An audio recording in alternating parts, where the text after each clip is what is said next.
our webinar on healthy eating policy and political philosophy. Today's program is a collaboration between the Food Values Research Group and the Stretton Institute for Public Policy, both of which are housed at the University of Adelaide in Adelaide, South Australia. We also come to you from the Ghana, the land of the Ghana, the traditional custodians of the particular location in which the University of Adelaide is housed.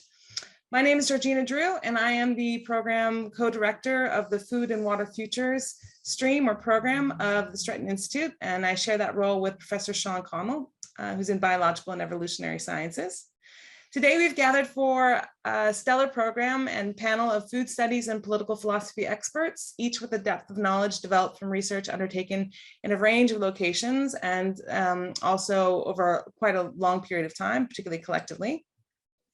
Since my role today is more of an MC or a master of ceremonies, I'll preface the discussion that's going to follow shortly by first introducing our panelists and giving a little bit of context for all of their work and helping to shape your knowledge on how they've come to determine many of the insights they're going to share with you.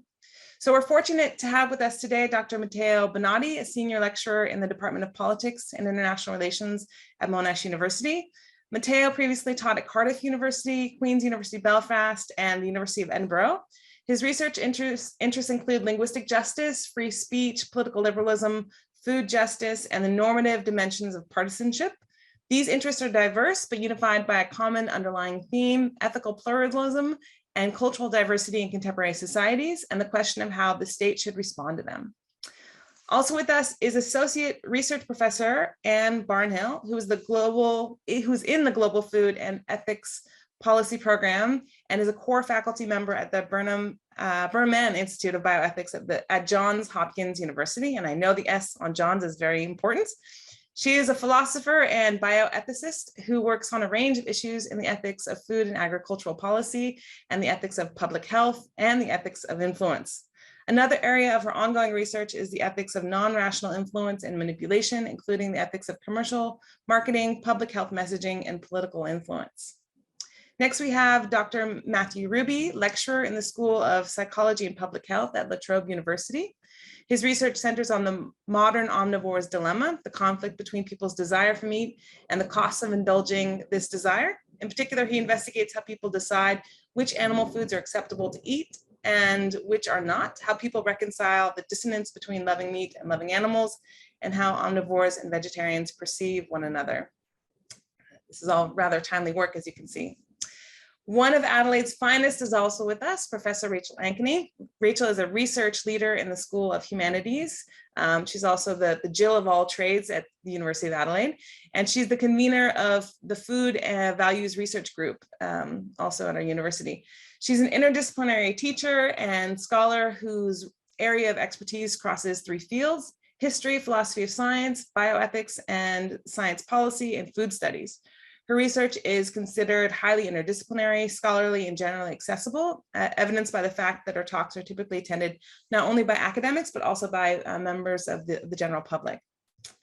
And last but not least is Dr. Christopher Mays, Senior Research Fellow in the Alfred Deakin Institute at Deakin University and Research Affiliate in Sydney, the Sydney Health Ethics Program at the University of Sydney. He's an interdisciplinary scholar with a disciplinary background in sociology and philosophy. His research interests include sociology of health and food, bioethics, and social and political theory. So thank you all for joining us today. So that leads us to our format. Before I cede the floor, the format for today will begin with an overview of the Healthy Eating Project and its insights, which I believe is led by Matteo and Anne. If I may please use your first names for abbreviation and for informality, since we're all meeting online but face-to-face. And followed that are going to be additional key insights from the project and the edited volume that was produced by it, that will be provided by Matthew, Rachel, and then Chris, if I have the order correctly. All of this discussion will be followed by a Q&A, a question and answer session. And as the panel progresses, for those of you who've joined us, please type your questions into the Zoom platform or have them ready for the latter end of the webinar, and you can go ahead and contribute them at that time. So I think that just about leads us to me ceding the floor to Matteo. Go ahead and take it away, Matteo. Thank you very much, Georgina. I will actually let Anne get started on this, and I'll jump in a second. Sorry. Thank you. Okay, great. Thank you, Georgina, and thank you to the Food Values Research Group and the Stretton Institute for organizing this workshop and giving Matteo and I an opportunity to discuss our book. So we've recently published this book. It's actually a monograph, not an edited volume. And it's a real benefit to us to be able to discuss it and get feedback in this way. And I just want to note, I'm joining this webinar from my home in Baltimore, Maryland, where it's 5:30 in the evening. And so there's like a little bit of light coming through this window, but it's going to get darker and darker as I speak. So what I would like to do is to share a handout with you, which has some of the key ideas in our book that Matteo and I are going to be talking through in our brief comments. All right, maybe I will try to put it in the Q&A. Now I'll try to put it in the chat.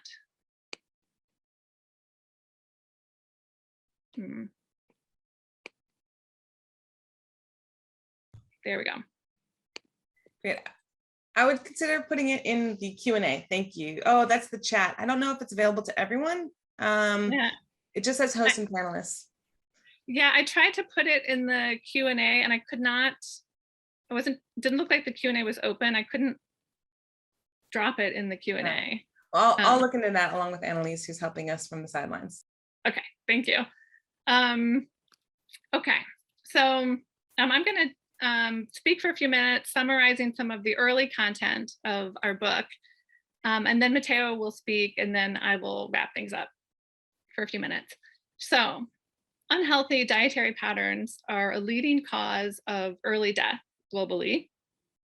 Governments at all levels have responded to this situation by proposing and implementing a range of what we call healthy eating efforts. And these include measures like nutrition labeling, public health information campaigns, taxes, like taxes on sugary drinks, banning food ingredients like trans fat, and among a range of other kinds of efforts. In our book, we are looking specifically at these kinds of healthy eating efforts in high-income liberal democracies. And we accept that unhealthy dietary patterns are a major source of illness and premature death, and therefore unhealthy dietary patterns pose a problem that it makes sense for public health as a function of government to address. However, there are many normative concerns with these healthy eating efforts, concerns that have been raised and discussed by members of the public, policymakers, advocates, ethicists, such as myself, and other academics and researchers. Normative concerns such as, some of these healthy eating efforts are paternalistic. Some of these healthy eating efforts impose one set of values upon everyone, even though they don't share those values. Some healthy eating efforts are said to unfairly target low-income people or communities of color or other marginalized groups. Some healthy eating efforts are stigmatizing. Healthy eating efforts can have various kinds of inequitable effects. So this range of normative concerns have been raised with healthy eating efforts. And we think that to really get a handle on the normative issues that are raised by healthy eating efforts, we need to first understand the kinds of value and disvalue, sort of positive and negative value, that food and eating have for people, and understand how healthy eating efforts affect people in the context of their lives. So food and eating can have many kinds of value for individuals and families and communities. Food can be a source of good nutrition or bad nutrition, a source of good health and bad health. Food provides pleasure, it provides comfort. Food and eating play many, many social and cultural roles. So food and eating have various kinds of positive value. And this includes unhealthy foods and dietary patterns that pose health risks. They can have positive value in various ways for individuals, families, communities. And they can have positive value even while they increase health risks. So, unhealthy eating, dietary patterns can have positive value. Also, healthy eating efforts and individuals and families' efforts to eat more healthfully can have negative effects. Efforts to eat more healthfully take time, money, and effort. Trying to eat more healthfully can strain social relationships and have negative social effects. Efforts to eat more healthfully can have negative psychological effects, such as discouragement, self-blame, loss of self-efficacy. So there are trade-offs involved in adopting healthier dietary patterns. Successfully adopting healthier dietary patterns will reduce your health risks and may make you feel better, but trying to adopt healthier dietary patterns and adopting these dietary patterns may have a range of costs: economic, social, psychological. And on the handout, which hopefully you all have access to now, we give 2 examples of trade-offs that families, we focus in these examples on families, might experience around healthier eating. And both of these examples are inspired by really interesting research by social scientists. Example 1, a parent at the end of a busy day considers, do I cook a healthier dinner for my kids, which they might not like and might not eat, and which might lead to friction at dinner time? Or do I spend that time helping my kids with their homework and talking to them about their day and feed them a not very healthy frozen pizza heated up in the microwave? Example 1. Example 2, at the grocery store, a teenager asks their mother to buy them a bag of Cheetos. I don't know if you have Cheetos in Adelaide. Cheetos, okay, good. The mother recently said no to the teenager's requests for a phone, for new shoes, and money for a school trip because she couldn't afford those things. Saying yes to the bag of Cheetos will emotionally satisfy the teenager and will help to give her, the mother, a sense of worth and competence despite having to say no to so many of the teenager's other requests. So in both examples, we can imagine this parent who's faced with this trade-off has a range of goals or ends. Let's say that the parent's goals include, their children being healthy and feeling well, themselves being healthy, remaining free of chronic illness, living a long life. The parent's goals also include the child feeling loved, the family spending quality time together at mealtime. In the second example, the parent, let's say, also has the goal of maintaining a positive self-conception as a parent, maintaining like resilience as a parent. So parents in both examples have a range of goals. However, given the context of the family's life, which is influenced by the broader social and economic context, these parents may not be able to simultaneously realize all these goals, right? There are trade-offs. And for some parents, the best way to navigate this dilemma may be to pursue healthy eating and deal with the trade-offs, right? So cook the healthier dinner for your kids and just deal with the friction around the dinner table.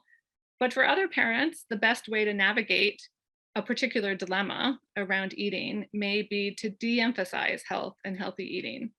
Don't spend time on cooking a healthier meal, but instead spend the time with the kids, help them with their homework, have a happy mealtime together. That may be the right trade-off to make for some families. So the upshot, we think, is that public health should not assume that consumption of unhealthy foods or unhealthy dietary patterns is always some kind of mistake that it would be helpful to correct, right? Consumption of unhealthy foods and even unhealthy dietary patterns can instead represent people's best way of navigating the dilemmas they face around food in the context of their own lives. Okay, but at the same time, for some people, unhealthy dietary patterns likely are some kind of mistake, right? People do not always respond to trade-offs and dilemmas in optimal ways. Like we don't always navigate our way through the dilemmas surrounding eating in an optimal way. So sometimes people adopt unhealthy dietary patterns, even though they would have been better off, and even sort of better off by their own lights, if they had adopted healthier dietary patterns. Also, even when unhealthy dietary patterns do represent for someone the best response to the contextualized trade-offs they face, there may still be a role for policies that reduce those trade-offs for people.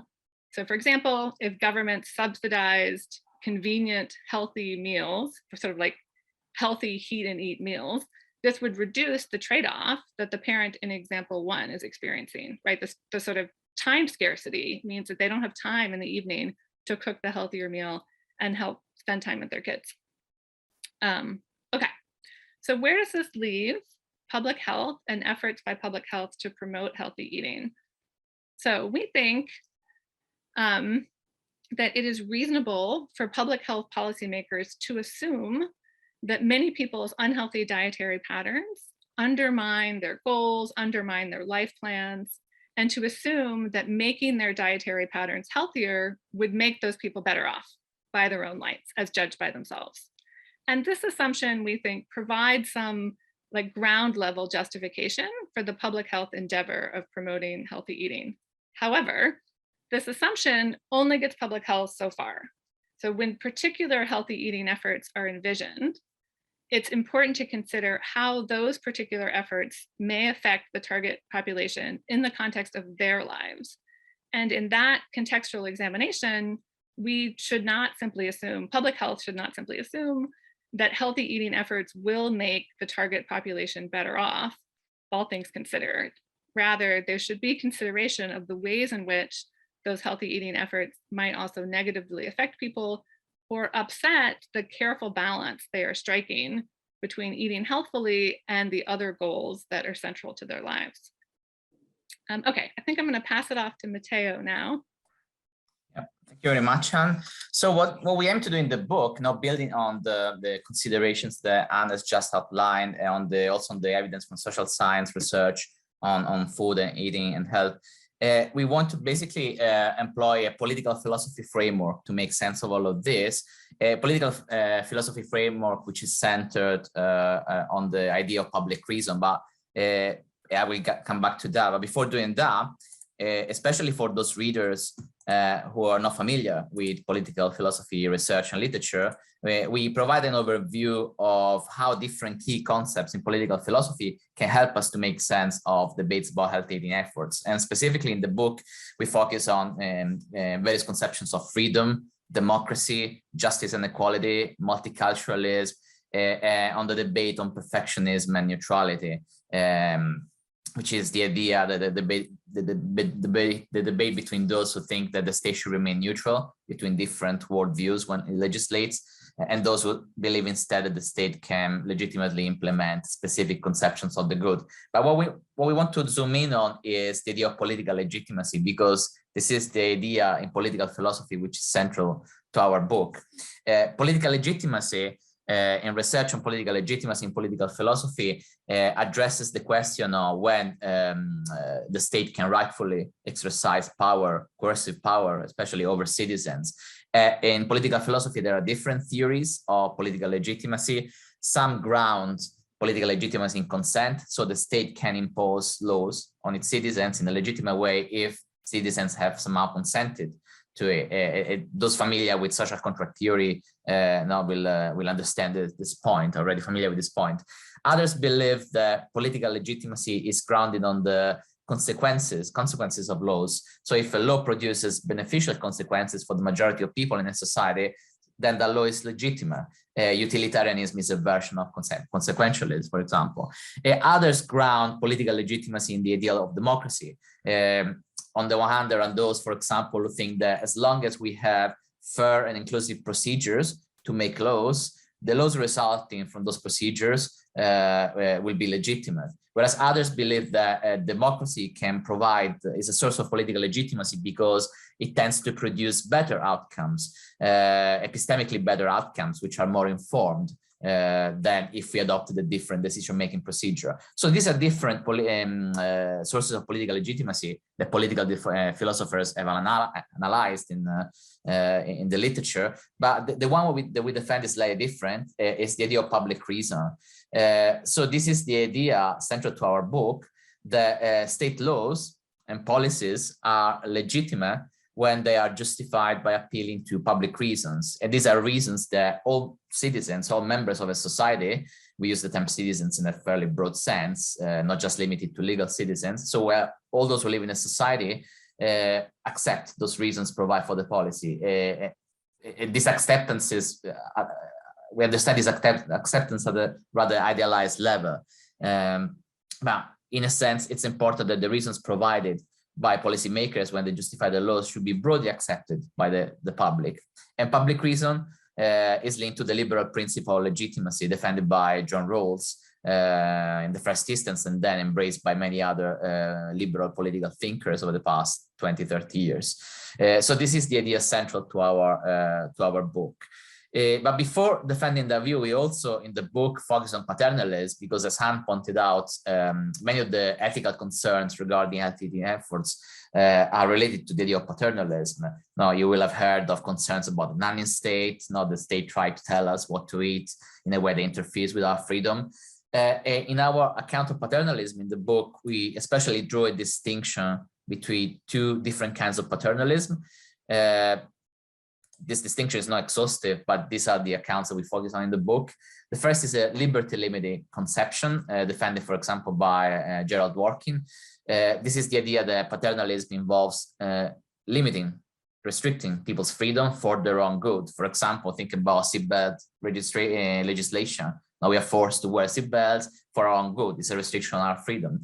But there's also another account or definition of paternalism defended by Jonathan Kwong in a book from 2011, which is a judgmental conception of paternalism. According to Kwong, paternalism doesn't necessarily involve restricting someone's freedom. It is more generally an instance of state action or also an individual action towards another individual, which aims to promote another person's welfare, and which involves, and this is the key point, a negative judgment about a person. For example, you say to a friend, look, if you finish your homework, now I'll take you out for dinner.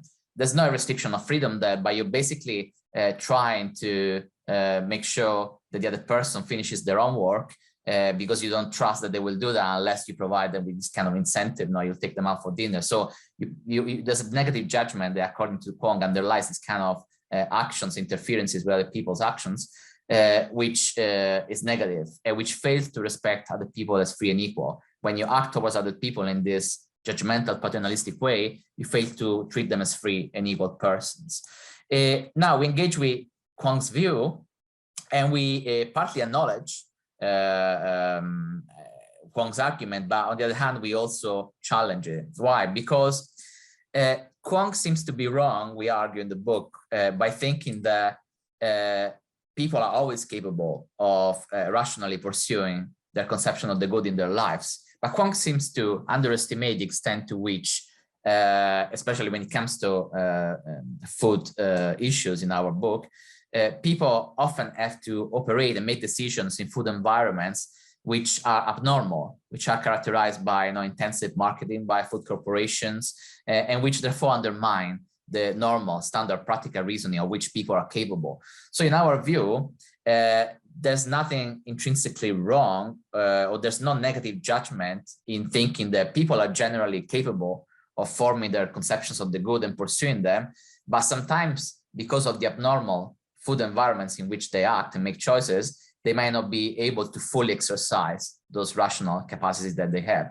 We don't think that there's anything wrong in making this kind of judgment and assumption, because that's how, unfortunately, people have to make choices often. They operate in environments that impose these abnormal constraints on their choices and lead them to act irrationally, not because of any fault of theirs, but because of how the environments are structured. So we think that treating other people as free and equal, therefore, involves recognizing their ability to rationally form and pursue a life plan that aligns to the conception of the good, but also recognizing the constraints under which they act and make their choices, but also recognizing and respecting their different conceptions of health and eating, and the value they assign to them in their life plans, including any potential trade-offs. And this goes back to Anne's points earlier. We need to acknowledge the value of unhealthy eating for some people, but also this value that healthy eating might have for other people, for the same people. We cannot simply assume that healthy eating is always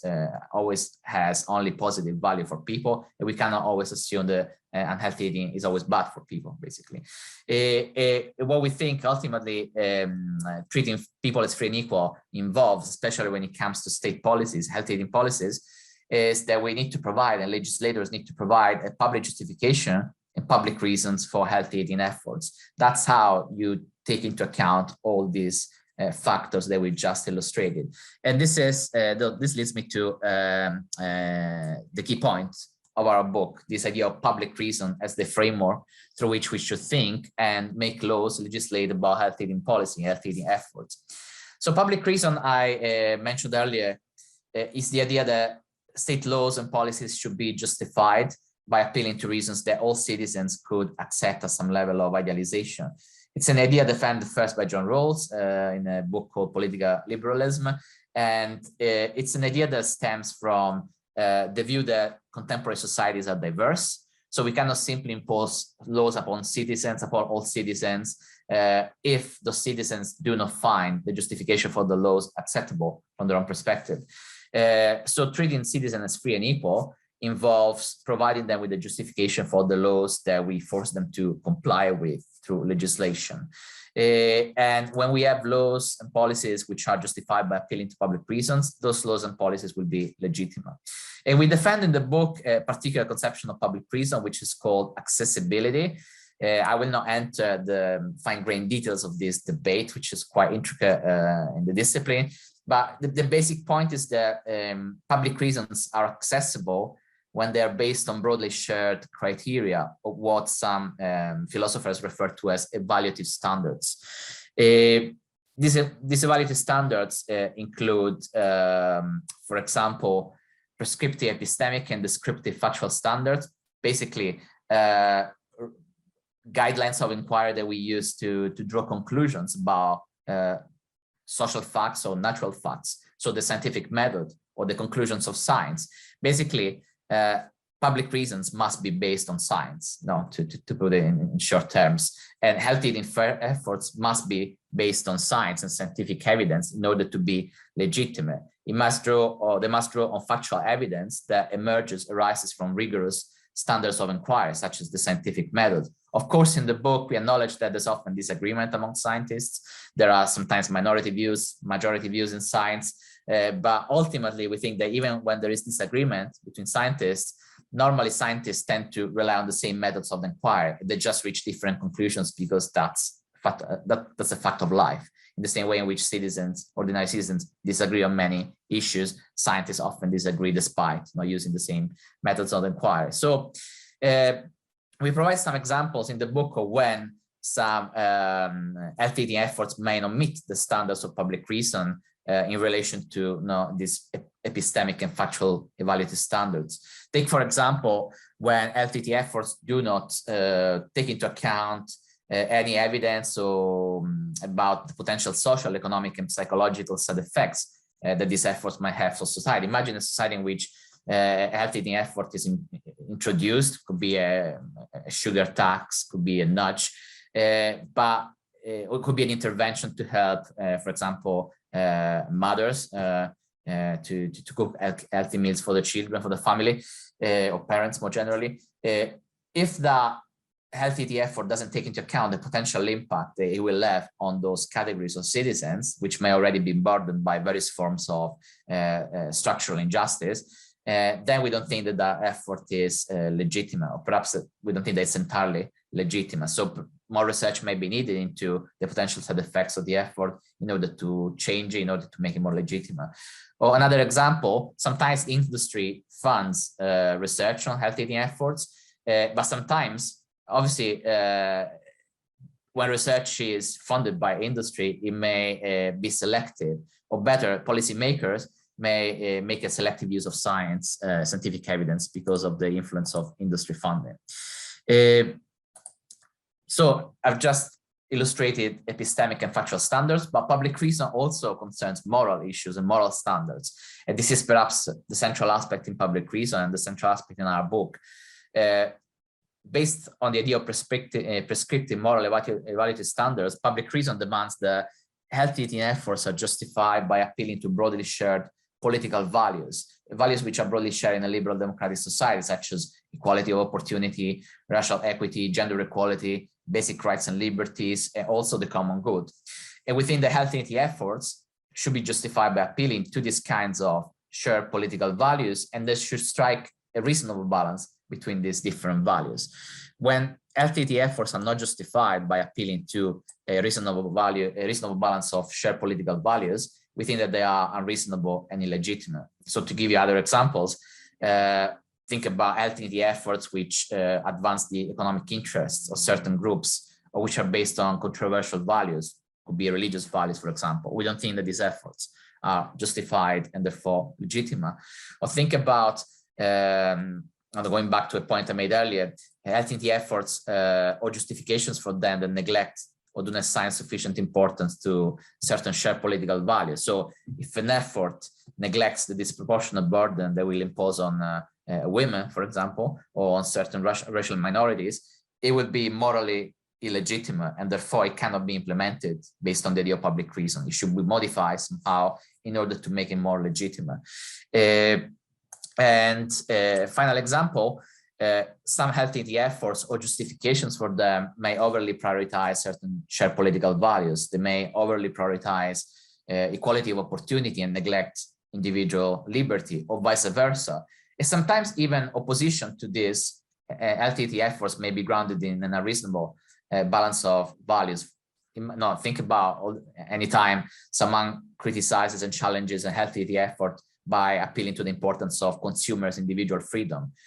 That position, if advanced by a legislator in parliament, for example, is unreasonable and illegitimate from our perspective if it overly prioritizes consumers' individual freedom over equality of opportunity or many other goals that you can achieve by implementing a health eating effort. So it's important to remember this point. We are concerned with state rules and policies, but also with opposition to state rules and policies, so opposition to healthy eating efforts. We think that, especially when it comes to legislators, policymakers, there should always be an attempt to ground these efforts or challenges to them, criticism of them, on a reasonable balance of shared political values. And I will let then Anne take over again here to illustrate how the framework that arises from all of this. Thank you. Great, thank you. Yeah, I'm just going to spend a couple minutes just describing the last chapter of our book. So Matteo has sort of talked you through some of the sort of like philosophical footwork where we consider these different conceptions of political reason and then sort of sketch out what our conception of political reason and how we think that healthy eating efforts should be analyzed within that framework. In the last chapter of the book, we present what we call a public reason framework for healthy eating efforts, which is meant to be a sort of decision tool or ethics tool that users could use to sort of analyze a proposed or existing healthy eating effort. And in many ways, our framework follows the pattern of other ethics frameworks that have been created for public health. So for example, on the handout, we give the ethics framework created by my colleague, Nancy Cass. And this is an ethics framework that's meant to help users assess the ethics of a proposed public health program or policy. And the framework really is just a series of questions. And the user asks themselves the questions, and these questions sort of talk them through a structured process of ethical reasoning about the policy. And so we present our own framework. It's on the last page of the handout, which has a similar structure. It's a series of questions. And these questions are meant to help the user ethically analyze healthy eating efforts, but also to analyze healthy eating efforts from the perspective of public reason. And as Matteo explained, on our public reason approach, justification must be given for healthy eating efforts. And those justifications, in those justifications, certain kinds of values or reasons may be included, and certain kinds of values or reasons, ones that are not public reasons, should not be included. And so those certain justifications have to be filtered out. And so our framework is meant to help users do this filtering out. And the questions ask the user to identify, what are the health-related aims of a policy? What are the other aims of a policy besides health-related aims? What are the potential unintended side effects of the policy, positive and negative? And those questions are very similar to other ethics frameworks. But in our ethics framework, the user then has to explain how these aims of policies and how the positive side effects of policies advance shared political values. And they also need to consider how negative side effects may undermine shared political values. And so this is a place where our framework differs from other ethics frameworks. So many ethics frameworks, specify like a set of ethical values that are stipulated to be like the correct ethical values that the user should consider. But in our framework, what we're asking the user to do is to consider shared political values, like political values that are shared in that political community. And so in the book, we make some broad suggestions about how this framework could be used and ideally would be used. And we say that, ideally, a range of people would be involved in evaluating healthy eating efforts using this framework. So it's a kind of like deliberative democracy with a diverse group of people, including members of the public, advocates from advocacy groups, industry representatives, labor representatives, and so forth. And like who exactly should be included in this mix of people would depend on the policy in question. So ideally, we think a range of people use this framework to assess healthy eating efforts. However, that ideal process is not always going to be feasible or possible or occur. Realistically, assessment of a proposed healthy eating effort may just be done by public health officials themselves. And so our framework tries to accommodate that. So that brings us to the last feature I want to highlight about our framework. If you look on the last page of the handout, there's this last set of questions. And these questions are meant to make the user of the framework think through how other people besides themselves would have answered the prior questions in the framework. So first, you answer the questions how you would answer them. Then you think about how would a typical member of the community targeted by the policy answer the questions. Next, how would someone with a worldview or ideology different from yours answer the questions? And then, if these different ways of answering the questions don't align, if there's disagreement, then the user has to consider, okay, how would a fair-minded group of people who are listening to everyone's point of view, but also trying to reach agreement, how would they resolve the issue, resolve the disagreement? And so the point is, even if you don't have what we think is this ideal process of policy design, which is having a diverse group of people deliberating together, at least policymakers, by going through this exercise, can try to replicate that somewhat. Okay, I think we're going to stop there and turn it over to our commentators. Great. Thank you for that, Anne and Matteo. So just before we step in with our next commentator, I just want to note that we are getting questions, which is fantastic. So we have a question from Adam Graycar and Fran Baum. Both are around kind of the elements of the market and corporate entities and corporate interests. So we'll keep those on the side to re-enter into the question and answer. And perhaps as some of the contributors to this discussion are speaking, they might want to maybe take a glance at those. And if they feel like bringing or commenting directly and building upon those comments, they're welcome to do so as well. So I'll cede the floor.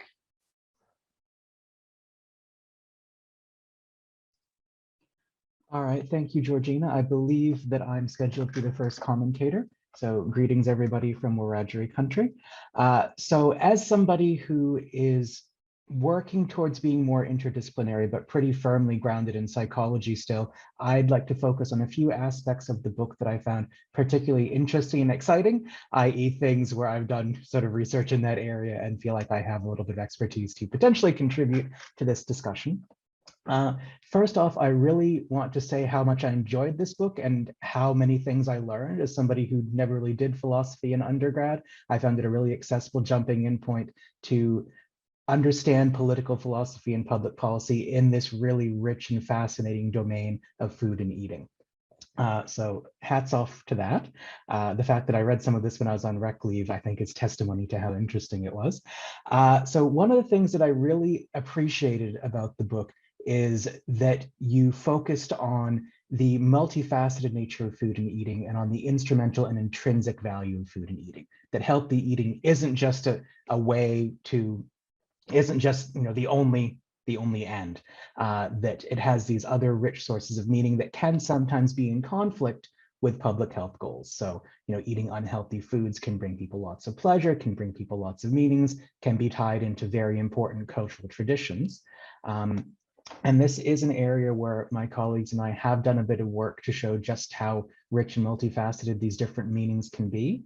So we've isolated across, well, we started in the US and then sort of replicated across 10 different countries all across the world, ranging from the US and Germany to Mexico, India, China, Japan, and Ghana, that there's at least 5 major domains of meaning that come through pretty strongly for people in terms of the role that food plays in their lives. So that food can have, yes, a health-related meaning, and that's very strong in all the cultures, but also very strong social-related meanings, very strong aesthetic, moral, and spiritual meanings. And there's a lot of variation from person to person in how much food has those sorts of meanings in their lives. And there are also some pretty stark country level differences in how the average participant places value and finds meaning in those different domains. So yes, in most cultures, food holds a really strong health meaning, and on our measure, that's the strongest sort of meaning that's held there, but not universally. So in France and Turkey, the social meaning of food, so the meaning you get from sharing food with others, from showing care for others by preparing food for them, the commensality, bringing people close together, was actually considered stronger on average and more important on average than the sort of health-related outcomes of food. Not a big difference, they were close, but still, on average, among our French and Turkish participants, those things mattered more. The spiritual meaning of food was one that was a bit less prevalent. It was least important on average, and we almost got a floor effect among our German participants. They really weren't having it with the spiritual meaning of food. But for India and Turkey, the average person was above the midpoint. So it wasn't a hugely central theme, source of meaning, but it was still quite strong there. So I appreciate that you call for the need to carefully consider the different roles and values that food plays in people's lives and work with people to understand, where that fits in their life plans and what it is that they're trying to get out of food and eating. And it's not just, oh, eat your 5 veg and 2 fruit a day and everything's peachy. It's obviously a lot more complicated than that. As a cultural psychologist, I also really appreciated the lens you brought to the issues of culture, multiculturalism, and social justice, and the fact that a lot of these often well-intentioned healthy eating interventions really only tackle things from one particular cultural angle, and often inadvertently do tend to disadvantage racialized peoples, indigenous people, lower income people. And I love that you raised various examples of how to tackle that. I found myself raising some perhaps empirical questions about how you might best go about resolving sort of clashing issues. So let's say, for example, that you're doing a healthy eating intervention in a culture, and there's a particular cultural group there that has a very long history that they consider very important in their culture of eating a high amount of a food that is pretty clearly not very good for them. How do you balance respect for their important cultural traditions, respect for their identity, and the fact that, objectively speaking, eating that large amount of that food on that regular basis isn't going to lead to great health outcomes? And would you treat that the same or differently, say, than a culture that has a very high consumption of sugar sweetened beverages, a very high consumption of alcohol? How do you get the balance right there between working with the community and not sort of steamrolling over them, but also if the evidence is really clear that most people in that community are engaging in eating behavior that's not doing them any health related favors, how do you navigate that tension without coming in and looking paternalistic? And then the other thing I briefly wanted to touch on, being mindful that I'm getting close to the end of my allotted 10 minutes, is the section on nudges. I was really pleased to see a nuanced approach to the idea of nudging health behavior and the critiques for and against it, and the idea that some people say, oh, you shouldn't nudge people because it takes away their freedom, but we're not operating in an environment where we're not being influenced by various forces. So I think it's fair to say that nudges can be quite effective. There's been some really fascinating work on the efficacy of nudges in recent years, particularly around eating behavior, and that relatively minimal sort of changes, particularly with default options can do a lot for people. So if you make the healthier option the default, so if you're organizing a conference and you say, okay, well, by default, you're going to have this meal, but if you want this other one, which, objectively speaking, might be a bit tastier, but less nutritious, you have to specifically say you want that. There's been some really fascinating research that I'm happy to pop into the chat that shows massive differences in just most people tend to go for the default option unless they really strongly prefer to do something else, which is a bit of a limit as well with nudges, that they tend to work best in areas where people are a little bit ambivalent or don't have super strong preferences. So, if I decide I'm going out for dinner and I really want, I don't know, some sweet potato fries, it doesn't matter how the menu's set up or where things are in the restaurant, I'm going to get my sweet potato fries. But if I go out and I'm not sure what I want to get with my meal and they have a really, I don't know, appealing section on the menu highlighting their fantastic salads or other things, I might go for those instead. And then the other thing that I wanted to briefly touch on was the role of sort of industry money and industry funded research, and how it is that we can progress science that sometimes is funded by industry actors while still being able to maintain some sense of legitimacy over the research that's done there.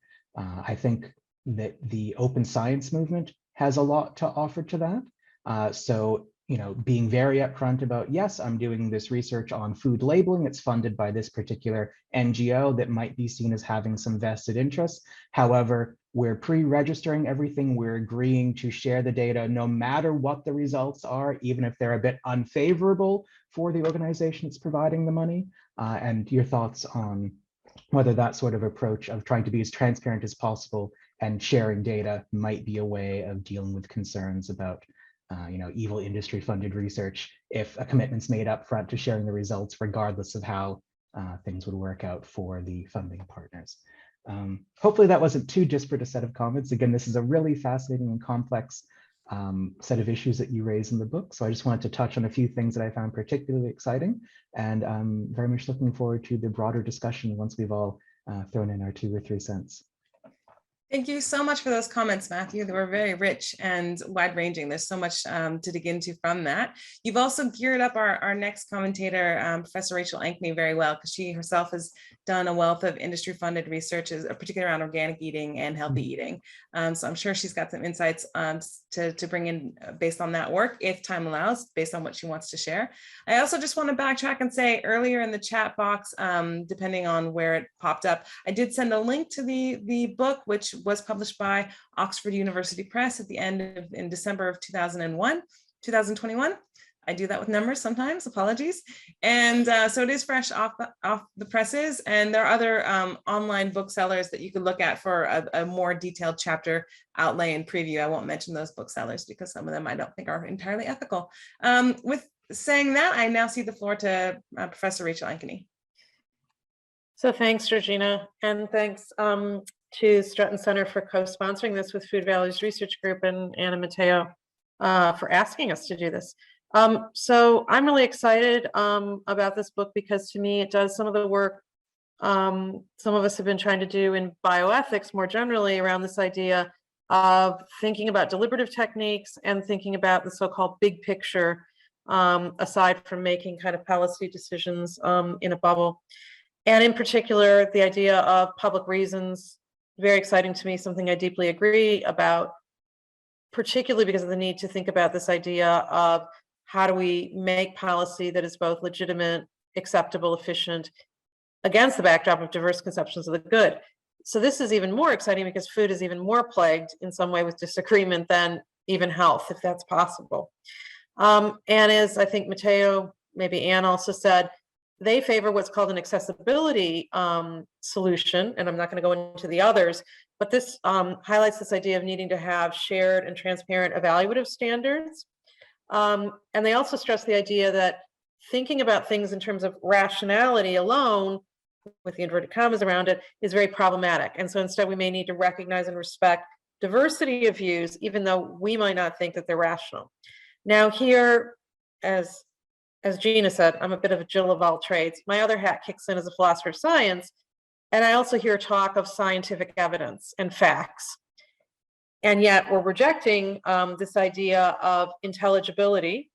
And to me, these things are in direct kind of tension, not necessarily contradiction, but they're going to take a lot of work. So what I want to talk about falls into that domain, and in particular into this idea of what might count as ideology. And actually, Fran Baum has set me up a bit well, because it also goes into this domain about structural problems that Adam's worried about, but what Fran's worried about is the influence of industry. And here, I'm concerned about the effects of neoliberalism and pluralism, again, being in tension with each other in a climate where economics is often dominant or even king, not just for the big companies, but for people themselves. So average people on the ground. So what I want to do is I want to talk about these ideas to try to shed light on where I think we may have an issue, and hear a bit more from Anna Matteo about how we deal with these ideas of justification, particularly over controversial reasons or what might count as ideologies. And I think this actually does take us back into straight bioethics, because I think here what we're going to see is different conceptions of health, which they've hit on nicely. Some of the other researchers, like I think Megan Warren and maybe some of our collaborators are online, people's different visions of the good life in conjunction with food, which I think the book does a nice job about, the cultural reasons. But even deeper, what counts as treating people as means instead of ends, or ends instead of means? We would want ends instead of means. We would want to be fostering good health and good lives, but not to the exclusion of the good life part. So the cultural, the traditions, the family norms, right? So that is a good point. But I think we also see in a lot of these dialogues, at least in the research that I've done, conflicts between public health, food choices, food policies, and economics. And we hear from average people a lot of talk about how is this going to influence farmers. So in work on, for example, animal welfare and needs, for example, to put in place more rigorous policies about robust animal welfare, they're concerned, average people, about how this is going to affect the economy in Australia. This may be a particularly strong nexus in Australia. I doubt it, though. I mean, middle America, very focused on jobs for farmers. And I want to give an example, another slight example with that background that comes out of some research that I was part of, but was led by colleagues at Flinders. Julie Henderson was the lead author, but it's also John Coveney, Paul Ward, and so on. People might be familiar with this. Goes back a little while. We used citizen juries, a citizen jury in a modified form, to talk about regulations for food and diet regarding marketing and advertising in children's sport, right? And in particular, the recognition that this might be problematic, that at least here in Australia, kids go, they play their sport, and then they get a coupon for Macca's, for McDonald's, or Hungry Jack's, or whatever else, and that these things are deeply embedded here in the culture. And the figure, at least at the time at which we did that work, and it was published in 2013, was that 92% of both marketing and advertising, so promotion in sports for children. So we got like the best case scenario here. Children, sports, 92% was unhealthy. So we're dealing with the backdrop of a pretty significant kind of tension, let's just say. What we found super interesting is when we did the citizen jury, we did the typical thing. We brought in experts from health, from sport, from economics. We tried very hard to make sure there were contrasting voices, bringing in different bits of evidence. As a sideline, and I think this is important, there was a very low level of awareness of previous issues like this, for example, around tobacco advertising. People weren't aware of that, which shocked us, but maybe shouldn't have. The bottom line was their beliefs were fairly consistent, that they, a large majority thought there should be no ban on this type of advertising of unhealthy products during children's sport. 50% thought that, 35% thought there should be bans, but only in selected events, so that there still should be a presence of big food, if you will, in children's sport. 75%, despite the evidence from public health about advertising the relationship between behavior, thought a ban would be ineffective. And that belief was also deeply stable. More interestingly, over the course of the citizens' jury, we checked in and we saw a rapidly increasing agreement with the statement that loss of sponsorship would affect children's participation. And here we see the economics coming in. They started out thinking about 18% of them thought maybe it would affect participation. By the end, 65% of them were really worried about participation. And they came to be extremely concerned with economic issues. They focused on equity. So obviously part of participation is whether the costs are accessible and so on. But they focused on economic reasons why they thought this kind of ban was bad. So there was some talk about compromises, and maybe this is the right direction to go. Probably was one of the right directions for the group that we researched with, was that regulation should focus on, for example, healthy choices rather than sponsorship, no sponsorship. So they tried to find kind of a middle road, but I think it's still super interesting that in that kind of case, their values that were articulated as shared values included a lot of attention to economics as being in focus and not being out of focus. So in some odd way, I think the question's stronger than, how do we get big food out of the conversation? But I think it's about how do you get big food into the conversation, but in a way that allows articulation of broader and shared values in a consistent and actionable manner. That might be quite controversial for a lot of people working in public health, but I think it's the reality, at least here in Australia right now. The entanglement is already, the horses leaped out of the gate, whatever the expression is. And we see similar rhetoric in discussions around meat, either because of animal welfare reasons, but also environmental reasons. We've used deliberative formats to talk about things like gene editing to improve animal welfare more generally. And again, the participants, independently of anything we say, bring in the economics. They bring in how they're going to be adversely affected by changing these policies.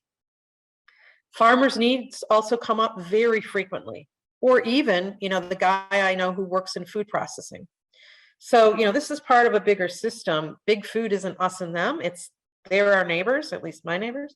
So, I think this is really tricky to just say certain things might be out of bounds or certain things are non-scientific or irrational. Very heartened that the science includes social science and psychology, but we know from philosophy of science, you can have all the facts and scientists can come up with different theories. But particularly in cases where the fundamentals are disputed. Fundamental physics may be very different than human psychology and human social living. So just in conclusion, my other favorite kind of anecdote, I've worked for a long, long time as a member of various advisory committees for what's called the Office of the Gene Technology Regulator at the Commonwealth, the federal level here in Australia, and explicitly by parliamentary edict, that might not be the right word, the act that Parliament has, they exclude economic, social, and cultural considerations from their approach to licensing GM, what become GM food, but GM products. And so that's always been an interesting case to me because it's very transparent. It's very, very clear if you Google on their website, but it's not agreed. It's not something that people are very happy about because they actually think these things matter. And so I think this is another case where transparency is just one part of the picture, but economics is at our shoulder. And so I wanted to hear more about that and more generally about the systematic issues that may impinge on our abilities to use the methods that are being suggested here to enact equitable and effective policies. And so this goes to everything from food deserts to pressures on families at dinner time. We can do this high level reflection, but how can we start to change the system in a way that's going to manage these competing needs? So thanks very much. Thank you, Rachel, for those excellent comments and for bringing in your wealth of knowledge from your research and reminding us too how important economics is to many of our participants and people we would work with and trying to understand their choices, and also how big food is something that probably can't be shunned aside, that needs to be engaged. So we do have next our final discussant before we have an open period of question and answer and discussion with the group, including the audience members. So Christopher, Chris, if I may, if you take 10, maximum 12 minutes, pretty please. And then just remind you that today's webinar is an hour and a half. So we will go for another 32 minutes. And please keep those questions rolling in. I think we've got a lot of queries that have already helped us to kind of gear up our discussion section, but there's plenty of room for more. So with that, I'll cede the floor to Chris. Excellent. Thanks a lot, Georgina. And thank you, Matteo and Anne, for this book and the invitation to comment on it. And I am coming from Geelong on the unceded lands of the Wadawurrung peoples of the Kulin Nation. And yeah, echoing Rachel and Matthew's earlier comments about the book, I think that this, it's a very impressive book with the aim, just to quote from the book, the central thread of this book is to develop a public reason approach to healthy eating policy, to consider how a dominant and fruitful approach in political philosophy, public reason applies in healthy eating efforts, and to develop a concrete tool that can be used in the assessment of actual healthy eating efforts. And I guess a little bit like Rachel, I'll be flitting across my interdisciplinary perspectives, but focusing, I guess, a bit on the political philosophy and then into some of the bioethics and maybe into areas I have no expertise at all. So the target of this book is also, I think, something that I want to focus on. It's explicitly said that it's focusing on high middle income liberal democracies, and in many of the examples used come from the US and Australia and so on, essentially people like us who are, I guess, on this in this seminar. And I think the book, achieves the stated goal of providing a liberal political philosophy account of healthy eating policy, and succeeds in giving people familiar with healthy policy an introduction to key arguments in liberal political philosophy, as well as offering a clear example to political philosophers who are increasingly encouraged to engage in policy debates. It provides political philosophers, I think, a really great example of the way to enter into current public policies and debates and how to make those theories relevant. So I have three sort of very broad areas, perhaps two broad areas to talk about in this context, and then just some concluding remarks. So the three broad areas I want to talk about are racial liberalism and settler colonialism.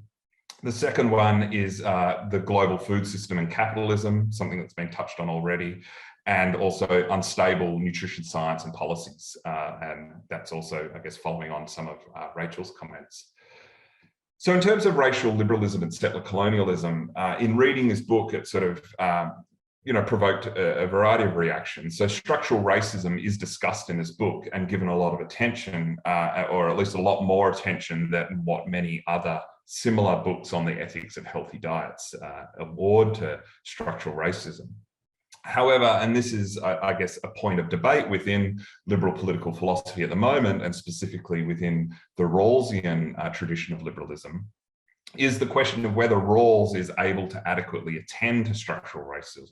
So on page 158, you say, even if Rawls's own theory of justice was silent on structural racism, or structural injustice, I should say, his concept of public reason allows for conceptions of justice that speak to structural justice, and I think by extension, structural racism.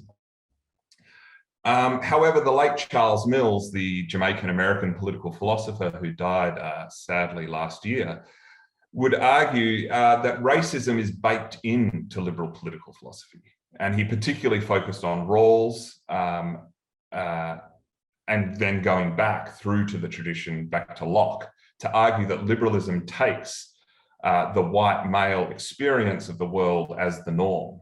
And as such, public reason is shaped by those who have been allowed to appear in public and those who have been considered reasonable. The historical formation of the social ontology, or the social reality in which liberalism is built, has been racialized and gendered. And rather than being blind to race or neutral to race, Mills argues, and unfortunately he has, if you're unfamiliar with Mills, we're not talking about J.S. Mill here, we're talking about Charles Mills. Mills argues that race needs to be admitted into liberalism as a socio-political reality. That is, race or structural injustice is not just something that Rawls merely forgot to address, but his ignorance of it and his lack of addressing of it was part of his method. As such, according to Mills, political liberalism needs to fundamentally rethink its social ontology and to place racial justice in the centre. So what relevance does this have here and to this discussion, and what does it look like? Well, racial liberalism justified much of the British colonial enterprise.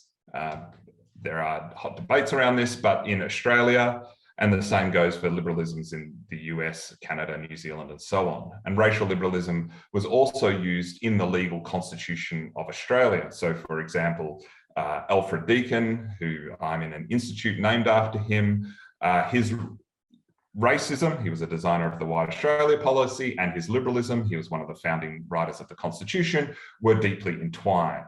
They weren't just, the racism wasn't just an added thing on the side, but it was part of his whole understanding of a political reality. And furthermore, in the context of this with food and agriculture, they had a dual function in securing the frontiers of the settler-invader population, as well as replacing the foodways of dietary patterns on indigenous populations, thereby making them dependent on colonized population, on the colonizing population. And then in the US, the whole history of slavery and the use in agriculture. This is to say that this history is part of the formation of our current present, with many of these healthy eating guides being directed at racialized populations whose current food status or food insecurity status, if you like, is a direct result of this colonial history, as well as, I would argue, following Charles Mills, the racial liberalism that has excluded them from the public sphere. So to bring this into a policy context, which I know this is something that we're talking about, in Australia, when we want to think about food insecurity in remote communities have been talked about as a lifestyle choice by certain political leaders, as something that Indigenous people just happen to choose to be out in remote areas. And so food insecurity is often addressed through a technical means of, can we improve refrigeration or transport, rather than thinking about how have these populations become food insecure when for thousands of years they weren't so. So I guess a further policy implication of where this is driving and what Charles Mills talks about of including racial justice in the center of political liberalism is perhaps prior to health in all policy, maybe we need to start thinking of racial justice in every policy. And people are making these same arguments in the context of bioethics and its neglect of race. So Kamisha Russell would be one example of a colleague making these arguments, and also Chelsea Watego in Australia in relation to health in general. So this comes to the second point around global food system and capitalism. And international health organizations. I think the focus of the book is really interesting in the way that it does attend to the influence of international health organizations, but it also left me wondering the extent that we can think about national health policies in exclusion of the global food system in general, and the way that particularly the high-income liberal democracies have shaped the global food system. Both in terms of free trade policies, but many of the global supply chains and many of the transnational food corporations emanate from these liberal high-income democracies, and then also skew labor and migration movements. So this, in a sense, is just thinking that we need to broaden the perspective on health and food to the global food system and how that shapes national policies, but also how the nation has shaped, or these powerful nations have shaped those. So just moving on here, I guess my point in bringing up the global food system is to increase the burden of thinking about ethical, healthy eating policies in Western liberal democracies. So not only do these nations have an obligation to their own citizens, but they have had an inordinate role in shaping, or more accurately, disrupting global diets and food cultures through their roles in designing global food and agricultural trade policies.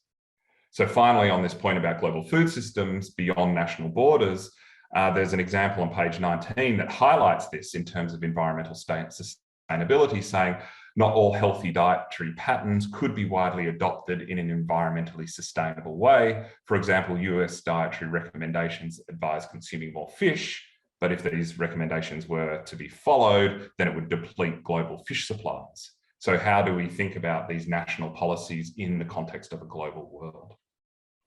And then finally, and I won't go too much onto this because I think Rachel sort of addressed a lot of it, was the sort of instability of nutrition science and policies, and the complex nature of that. I guess the one thing I would say about that is thinking about the capture of politically legitimating mechanisms. So the way that, for instance, in Australia, when we had the health star food labelling system, from the perspective of the politicians, they may have been encouraging a deliberative democracy approach, there goes the alarm, by allowing people to come on from industry and community to discuss these healthy food labelling systems. But in the end, that system arguably was captured by industry interests. And then we have this healthy food labelling system that arguably serves industry interests. I did have a point about Nietzsche and genealogical perspective on food. I'll skip over that just to say that I think the focus at the end in the policy direction around local communities is, I think, really important and addresses some of the issues that I brought up around racial justice. So towards the end of the book, you say healthy eating efforts for some groups should emphasize not only eating in ways that reduce disease risk, but also in ways that promote health as they understand it. And I think some of the deliberative mechanisms that allow local communities to design their own healthy eating policies is a way to do this. So a remote community in the Northern Territory will be able to more adequately place racial justice in every policy relating to their food than something centralized coming out of Canberra, likewise something at Geelong, and so on and so forth. Anyway, I don't want to go on further than that. Thanks. Thank you so much, Chris. And thank you for helping us really land on the political philosophy elements of the broader title that brings us together today on healthy eating and political philosophy, and also stressing, how much we need to look at the racialized fabric and the racism that's written into liberalism, as well as other key philosophical influences that has affected the way that we go about thinking about rights and freedom, and in even organizing our market capitalism, and how that has had repercussions onto neoliberalism. And also for thinking about helping us land on the role of kind of communities, to use a contested word because it's a bit amorphous, but the ways that, what community economies might look like in these areas, what it might look like to take back food rights, food sovereignty for healthy communities. But that has to happen in either contrast to or in conjunction with corporations that are working with certain market influences and drivers. So there's a lot of push and pull going on there.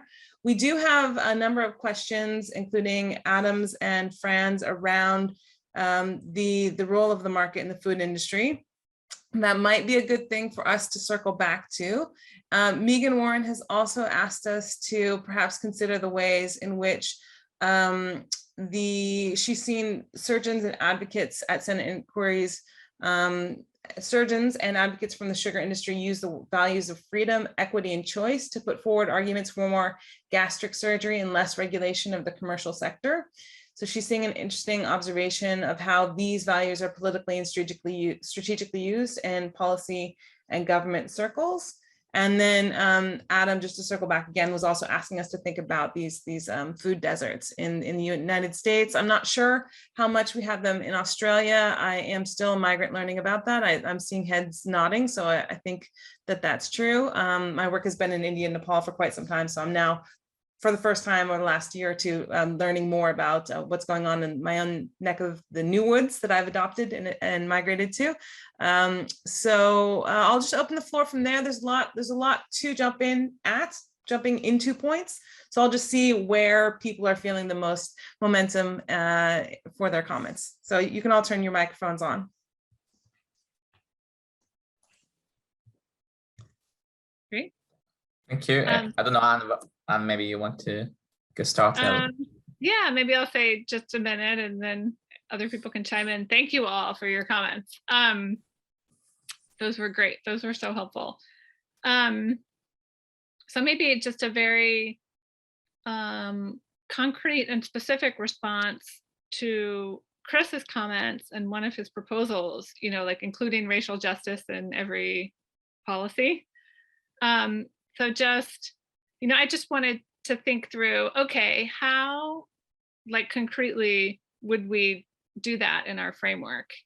You know, because I've sort of feeling, and not just to kind of bring it back to our framework, but, you know, I was feeling like, okay, maybe the framework that we present really does have some advantages as an analytical tool here, maybe to help us do that. So we, you know, one thing we do in our framework, this is on the last page of the handout, you know, is we ask, like, what are the public health related aims of the policy, right? And this is, I think, pretty standard in the kinds of like ethics tools, practical tools that I've seen. You have to articulate, like, what are the public health aims of your public health policy, and then think through about the likely effectiveness of the policy at accomplishing those aims. But we have this other step. Does the policy have other aims, right? And I'm just imagining, like, okay, if we wanted to create a version of this framework which was keyed into racial justice in every policy, right, then we could put it there, right? And we could modify that, right? Does the policy have other aims? And then a kind of like criteria that could be applied to the policy is, you know, for example, does the policy aim to recognize and address racial injustice as it's relevant, you know, to the policy area, or as it's relevant to the community in question? So just very concretely, it's a place where we could slot that in. And I just agree with you that I think the way you put it was like a local mechanism and decision making will be better able to incorporate racial justice than, say, at the federal level or the national level. And I agree with that. And I think that, you know, maybe we could imagine also sort of local versions of a tool like this or a framework like this, right? Where a community tries to articulate, okay, what are our policy priorities? Maybe it's racial justice in every policy. Maybe it's recognizing the global effects, you know, or recognizing the way in which the policy in question is hooked into the global food system and global effects. And we could sort of, I could imagine a like refined or sort of precisified version of this tool for local communities that incorporates those value priorities. Maybe I'll stop there, see if Matteo. Can I just be a little controversial? Why would it be? I mean, I can see some things in a local community being specific. They may have very particular opinions about preserving certain cultural trends that are local. But racial justice surely is something that should be embedded in, I mean, in justice and equity more generally across every attempt to do anything like fair policy, let alone fair food policy. But I mean, I think that's where sort of the difficulties come in, because we can, you know, there have been efforts to do this, as you probably know, in places like Canada, you know, to do grassroots kind of bubbling up and so on. But it's only dented, not even dented, you know, the systemic problems embedded kind of in the structures of the current food system. So I think the problem is, I mean, you know, and we're all guilty of this when we do philosophy to a certain extent. Idealistically, this is great, right? And then when you try to figure out how to actually do it, as you know, what could this look like? So yeah, I don't know, Matteo might want to say something about this, but I wanted to just note, so we don't lose it, Fran's question, you know, what would you do about industry voices, you know, on the ground in any kind of deliberations or otherwise about policy? Thank you, Rachel. Thank you, everyone, again, for your comments. So on the point of industry, yes. Obviously, not from Bound's point is linked to what you were saying, Rachel, earlier about the citizen jury you were talking about. And I don't know here whether Anne will agree or disagree with me, but my sense is that my view is that in a sense we cannot be too ideological. So political liberalism is designed precisely to not justify policies in a way which is not tied to controversial conceptions of the good, which include religious views, certain ethical views, but also ideologies. So we need to be open in a sense to listening, at least to the reasons that industry actors may want to put forward, or the reasons that ordinary citizens involved in deliberative exercises like the citizen jury you were talking about, Rachel, may put forward, reasons which may not justify interventions or lack of interventions which may favor the food industry. I think the key point from our public reason perspective is precisely to try to justify those positions, whether they are in favor or against more or less marketing in children's sports, by providing generalized arguments. You cannot simply say, no, this is good for McDonald's or this other industry, but we can say something like what you were saying, Rachel. So support from sponsors may, make sports more inclusive, may guarantee greater equity for all children in this community. More children will be able to do sports because there is funding from from the industry.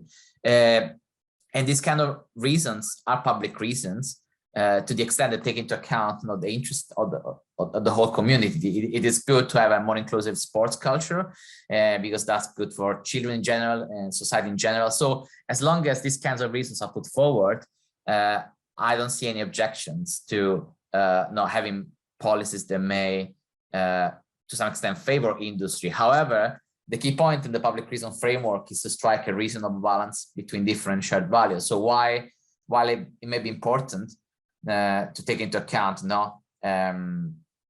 interventions that may justify favoring the industry, as long as they're based on public reasons, it's also important to consider the other shared political values that may be undermined through these interventions. It's difficult. There's no formula, really. It's through deliberation that we can strike this balance. But it's important to remember that it can never be a decisive reason to say sponsors will help greater equity in sports and so on. So in the end, we need some kind of compromise, as you were saying in your talk. And the final point I want to make about this, that I think we always need to keep a distance. We need to separate public reason from deliberative democracy. Deliberative democracy is a real world instantiation of public reason. But ultimately, one could argue that the conclusions of a specific deliberative forum may be wrong based on public reason standards. So that there's nothing wrong in saying, well, the citizen jury was wrong in ultimately reaching that conclusion. So public reason is more idealized, if you want, as a framework, but it helps us to be more critical towards real world deliberative exercises, which may end up with the wrong conclusion from our perspective as political philosophers, if you want. I don't know whether, Anne, you agree or disagree with this, or you want to add anything? Mm-hmm. These are my initial thoughts on this. Yeah, right. Like we're giving a sort of public reason, we're putting forward like a public reason approach, and then we say, we think a particularly good way to try and encourage this kind of justification of policies, right, that they're justified according to our conception of public reason, is through a deliberative fora. But it's really public reason that for us is legitimacy conferring, not deliberative democracy, right? And so I would agree with what Matteo said, that the hope is that public reason gives us a perspective from which to critique as unreasonable some of the conclusions that groups deliberating together reach. So that's the hope or the aspiration, and in practice, I guess our hope is, but this is something that it would be great to actually empirically test, is that in practice, when you have groups of people deliberating together, if you make them go through this process of like, okay, here's something that you care about, explain to us how that implicates a shared political value, right? And let's hear from everyone else about the argument on the other side. So let's hear from the people who are concerned about jobs, and they can explain to us how the jobs that they're concerned about implicate a shared political value. Let's hear from the public health advocates, right, who are concerned about the health of youth. and they can explain to us how that implicates shared political Yeah, values. so that's effectively what we did. It was a very short session, and I'm not saying all deliberative engagements work, you know, but I don't take the standard for working as getting the answer I expected. I don't think you're saying that either. The issue was they convinced the room, right? The issue is they convinced the room, and that sort of left, but I mean, maybe the good news is they then, you know, offered a middle ground, which was this, they can sponsor, but only healthy food choices, which, you know, didn't make the public health people completely happy, but they were the experts and not the participants, right? So, I mean, I fully understand what you're saying, but I'm not sure where the standing to decide what counts is going to come from. I don't want it to come from a popular vote, nor do I want it to come from on high from experts. So that's, you know, kind of the dilemma as somebody who's done this empirically as well, that I fight with every time we do anything like this. Yeah. Well, I think you've queued me up to talk about something that I think might be of interest to everyone in the audience, but also the other panelists here, which is if I could bring us back down, if I may, to the nuts and bolts issue of how do our research methodologies, what we do outside of the intellectual theoretical work that we would do, but when working with people who are making these choices in a variety of different communities, whether it's participant observation, questionnaires, surveys, long-term ethnography with a certain set of householders or key informants, interlocutors. So how does that work add to this kind of political theory and philosophy, but also policy in terms of thinking, you know, you're pointing out, Anne, how some of the policy has it wrong and it blames people and it doesn't take into consideration the trade-offs that they're making. And I don't think that that's something that that's not an insight you can derive from looking at reading a lot of the political theory books, right? You have to see that in action. So I just want to open that up to the floor. Methodology in terms of informing how things actually, the decision-making process, how they actually manifest and play out, and how that could lead to both a better understanding of policy, but then public reason beyond that, if we bring those experiences and anecdotes to a public forum of discussion.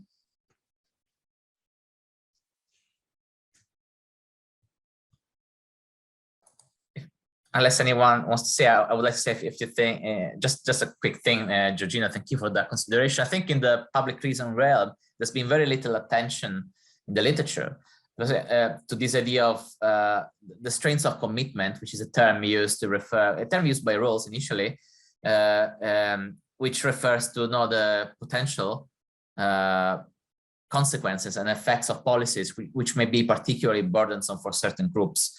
It's an idea now that Rawls discusses very briefly, I think, in Theory of Justice. Other authors have used it to justify some cultural exemptions, for example, for minorities. It's an idea that should be given more importance because I think it's a way in which we can bring a lot of empirical research into this abstract public reason framework, because public reason cannot just be about having these abstract ideals that we balance to justify policies, but it's also about thinking about the effects of the policies. So what do we know about what this kind of policy may result in? What kind of side effects may result? Will this disproportionately affect in a negative way a racial minority, women, another already vulnerable group? And we can use a lot of empirical research to try to answer that question. If we answer that question in a positive way, so there will be certain negative consequences for certain groups, we should be willing to rethink the policy. So this is a way in which I think we can create a closer connection between empirical research and public reason.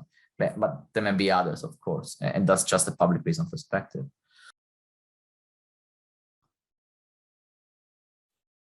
Matthew, Chris, do you have anything to add before we close out in about 3 minutes? Any final observations or comments that you might want to bring to the platform?